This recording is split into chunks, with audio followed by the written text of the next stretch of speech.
What's up traders, Tom here with another video. Today we have seen the last battle line drawn between the bulls and the bears.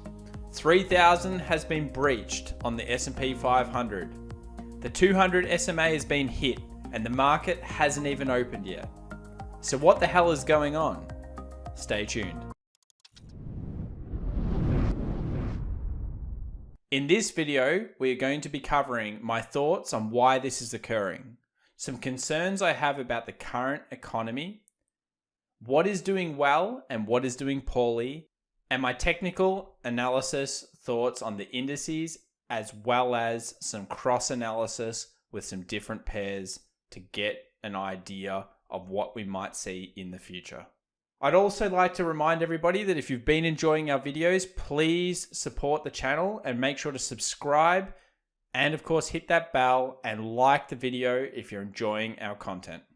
So the question everybody's probably watching this video for is, how is the S&P 500 above 3,000 pre-market on a Tuesday morning?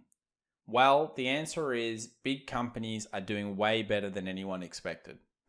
If you're taking a look at the actual Q1 financial earnings, 97% of the S&P 500 has now reported, and it looks like in terms of aggregated earnings estimates, they are beating estimates by 2.6%, while the Fed is pushing QE and all sorts of course, monetary policies and fiscal stimulus. We can also say, excluding financials, earnings are surpassing expectations by 7.1%, with 65% of companies exceeding their lowered projections. And these are important facts, no doubt. This is interesting because when we take a look at the other information, on May 12th, of course, Goldman Sachs cut its GDP forecast, and they warned that, of course, unemployment rate would spike to 25%. Other companies coming out and basically saying Q2 would fall by 40% rate. Then we've got Friday, JP Morgan cut their GDP for 2021. And then of course they said unemployment rate will stay above 10% through the end of the year. Look, I totally think all of these things are correct, but this is the disconnect between large companies and small companies and the real economy. And many people are arguing that, and it's totally fair enough. So effectively, if you were to look at the top 500 companies, there are some that are not doing well at all, and everybody would be well aware of that.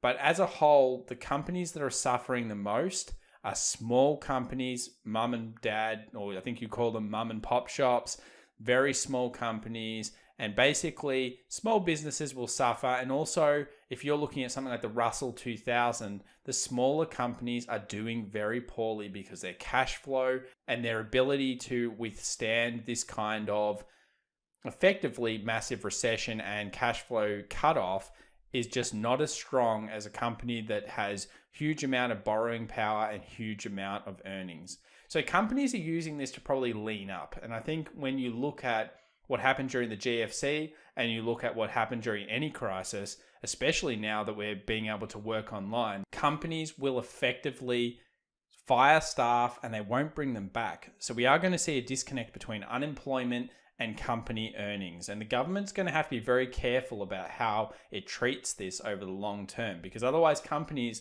will be making bumper profits while the economy is really doing very, very poorly. So before we go into the next part, of course, many newspapers and information is claiming that the Dow was jumping 500 points on recovery hopes and vaccine news. Look, I think a lot of this might be true, but really vaccine news, yes, there's 20, 30, 40, probably more vaccines in production. Yes, they're going into phase 1 trials. It's kind of expected, but as we've done a video on, it takes longer than the stock market is probably even projecting to get a vaccine, and no one has ever successfully got a vaccine yet for one of these types of strains. So this is not, I think, a good enough reason for the market to be going up. I think it's more likely the Q1 beats are good enough. So this chart pretty much sums up the current issues that we have. We've got biotech and internet FDN all-time highs. Then we have banks, aerospace and defense breaking through key trend lines and actually selling off. So you can see the disconnect between certain industries, and this is because some are more susceptible to the current crisis and some are just doing an amazing job and absolutely doing amazingly off the Fed stimulus.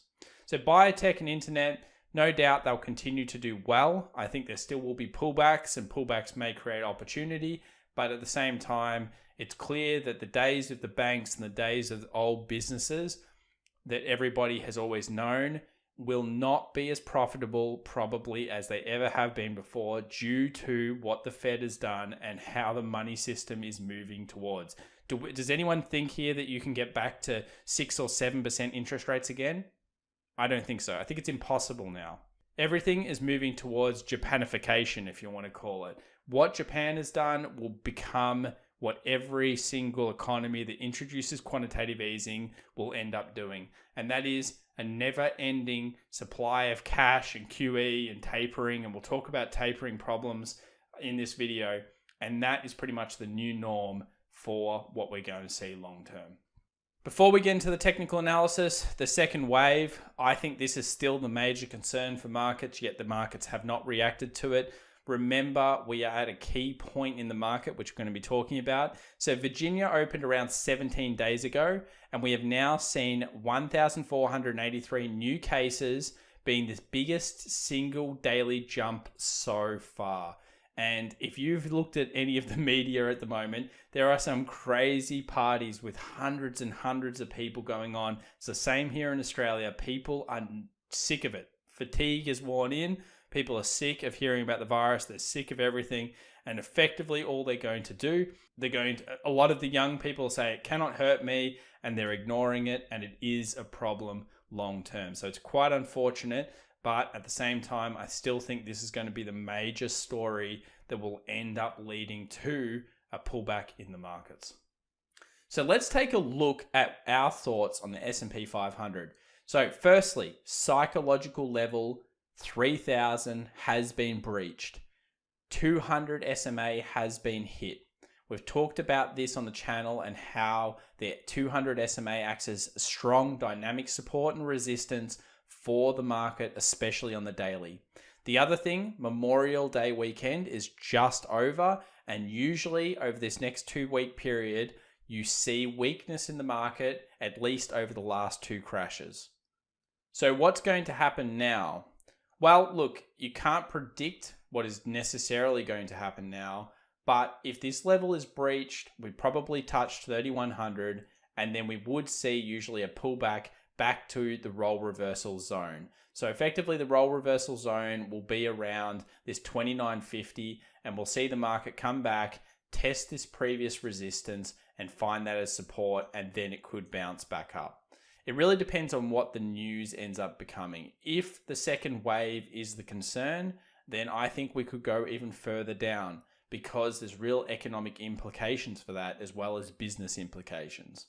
If we don't see a second wave and we get a cure or something else happens, or the Fed comes in, and of course, as I've put in this thumbnail, Jerome Powell comes out, becomes Superman, and effectively saves the market again. Look, I don't see how we can't get above 3,400 again, and possibly even breach up to 4,000 over the next 12 to 18 months, while we still see unemployment at 15-20%, and that is because of the nature of the money in the system. Now, do I think the risk reward is there? Absolutely not. Would I be saying I'm going to buy 3,000 with all of my money and long hold it right now? Probably not. I might hold some, like 40 or 50%, but I'm not going to hold all of it in, because to me, I always think of everything as a risk reward.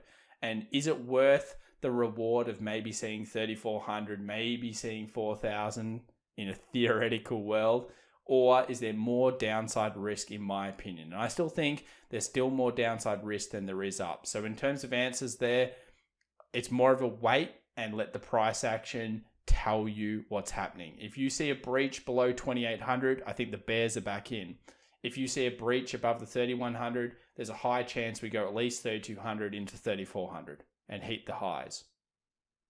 So that's the kind of thing that you want to do. You look at everything from a statistical purpose and say, will this level reach? Will this level not?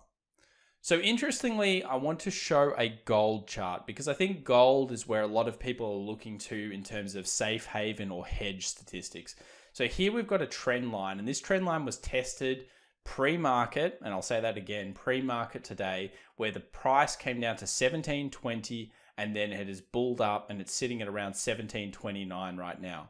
Now this trend line is pretty important because it is effectively supporting gold, and there's quite a lot of support and resistance through this zone of around 17.20. So it's interesting, all of this is happening pre-market open in the US. We've breached pre-market.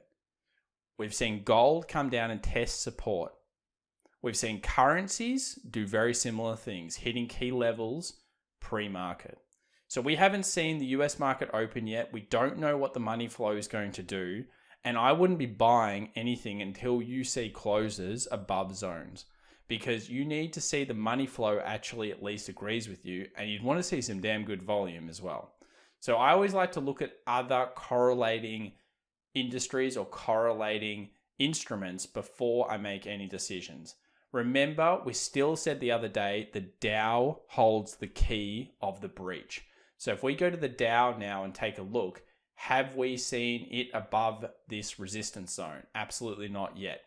If it breaks it, well, sure, it makes sense for this range to be repeated. So we would take this range, we'd say this range is going to be repeated. Where does that take the market to? Straight into this 200 moving average, which turns out to be the previous support. And it doesn't matter which Dow chart you look at, this is going to be the same kind of concept.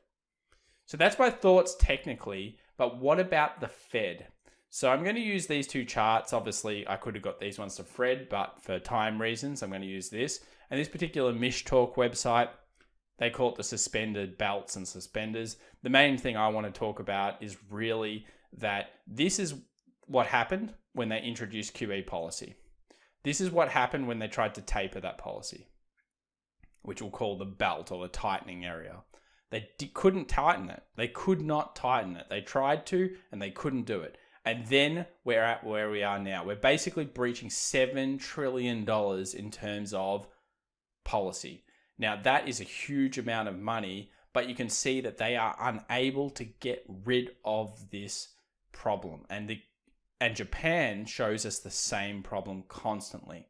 If we have a look at the actual number in terms of what they were able to bring it back to, October 2017, 4.462 trillion. By August 2019, they got it to 3.77 trillion. And then even before this crisis, they were back to 4.169 trillion. It's insane. They cannot get out of this. So I think that really comes back to the investment types that you need to make. You need to recognize, is the stock market going to go up over time? It is, absolutely. And that's because of this kind of policy. Where is this money going to go? I've talked about on this channel before. We will not see 16 times earnings as the new norm anymore. We're going to see something crazy like 21 or 22 times earnings, purely because, and I firmly believe this, because of the amount of money in the system. So it's not possible for them to ever get back. They can't get back. They can never taper this. That's my opinion, but I don't think they can. If you disagree with me, let me know down below. They will never be able to taper this money off, in my opinion, without restarting the entire monetary system. So yes, they will never be able to get out of it. And yes, that means that at some point you're going to have to get into assets that benefit from this kind of cash coming into markets. I hope you enjoyed today's video. Try not to FOMO as much as possible. It's very tough right now, I understand. Hopefully not too many people are hard short and stuck with too many positions that are not doing well. But look, this is what happens during any market crash. You always see a huge pull up. We've talked about it. We've got some more great videos to come with some crazy stats. But at the same time, this is what happens, and they don't call it a bull trap for nothing. And they also don't call it a different type of crash every time. There's always something unique and special about these crashes, and we've never seen one with this much money into the economy. So if you're enjoying our videos, make sure to comment down below and let us know your opinion and give us feedback on how our videos are. Make sure to smash that like button and of course subscribe and hit the bell for more content on the financial markets. Happy trading everyone. and we'll see you in the next video.